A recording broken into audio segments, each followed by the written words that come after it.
सलग चौथ्या दिवशी सोन्याच्या दरात मोठी घसरण. 4 दिवसात 2510 ने सोनं घसरलं. दर आणखी घसरणार की महागाईचा फटका बसणार? सोनं पुन्हा स्वस्त झालंय. सलग चौथ्या दिवशी दर घसरलेत. अनेक दिवसांपासून महागाईमुळे सोन्याची खरेदी पुढे ढकलणाऱ्यांसाठी ही आनंदाची बातमी आहे. पण हा दर आणखी खाली जाणार आहे का? की हीच खरेदीची योग्य वेळ आहे? आणि अचानक सोन्याच्या बाजारात अशी घसरण का झाली आहे? पाहुयात आजच्या सोन्याच्या बाजाराचा संपूर्ण आढावा या सविस्तर रिपोर्टमधून. त्यासाठी हा व्हिडिओ शेवटपर्यंत पहा आणि टाइम्स नाऊ मराठीला लाईक, फॉलो आणि सबस्क्राईब करा. सोन्या चांदीच्या बाजारात गेल्या काही दिवसांपासून सुरू असलेली घसरण आजही कायम राहिली आहे. सलग चौथ्या दिवशी सोन्याच्या किमती खाली आल्या आहेत. त्यामुळे लग्नसराई, गुंतवणूक किंवा दागिने खरेदी करण्याचा विचार करणाऱ्या ग्राहकांना मोठा दिलासा मिळालाय. गेल्या 4 दिवसात 24 कॅरेट सोन्याचा दर तब्बल 2510 रुपयांनी कमी झालाय. त्यामुळे बाजारात पुन्हा एकदा ग्राहकांची उत्सुकता वाढताना दिसते. आज IBGAच्या आकडेवारीनुसार 24 कॅरेट सोन्याचा दर प्रति 10 ग्रॅम 1,44,083 रुपयांवर आहे. 22 कॅरेट सोन्याचा दर 1,31,980 रुपये, तर 18 कॅरेट सोन्याचा दर 1,08,062 रुपये इतका आहे. 14 कॅरेट सोन्याचाही दर कमी झाला असून तो 84,289 रुपयांवर आलाय. मुंबई, पुणे, नागपूर, कोल्हापूर, सांगली, जळगाव आणि बारामतीसह महाराष्ट्रातील अनेक शहरांमध्ये 24 कॅरेट सोन्याचा किरकोळ दर प्रति 10 ग्रॅम सुमारे 1,44,490 रुपये इतका नोंदवला गेलाय.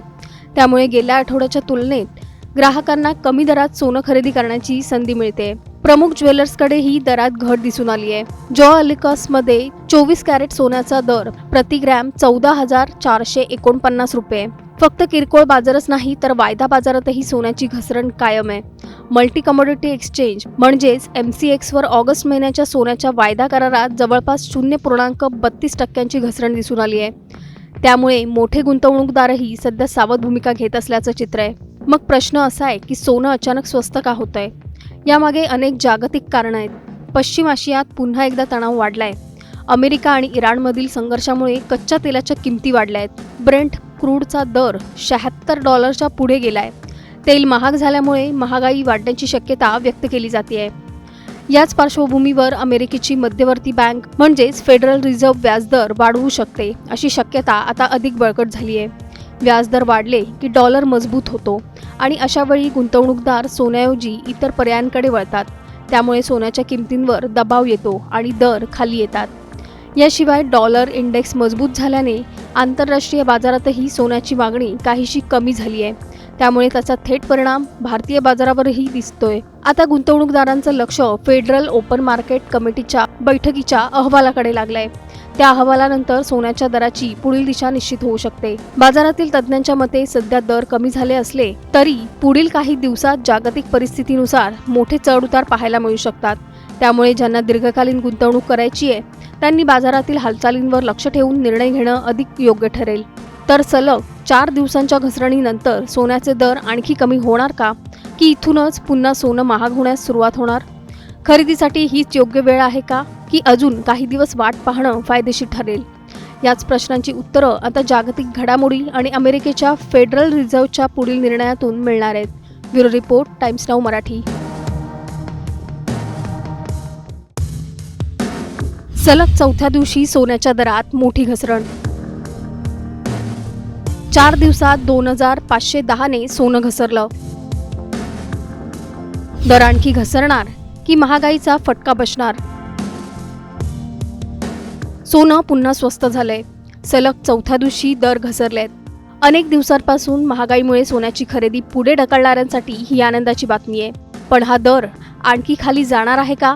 की हीच खरेदीची योग्य वेळ आहे? आणि अचानक सोन्याच्या बाजारात अशी घसरण का झाली आहे?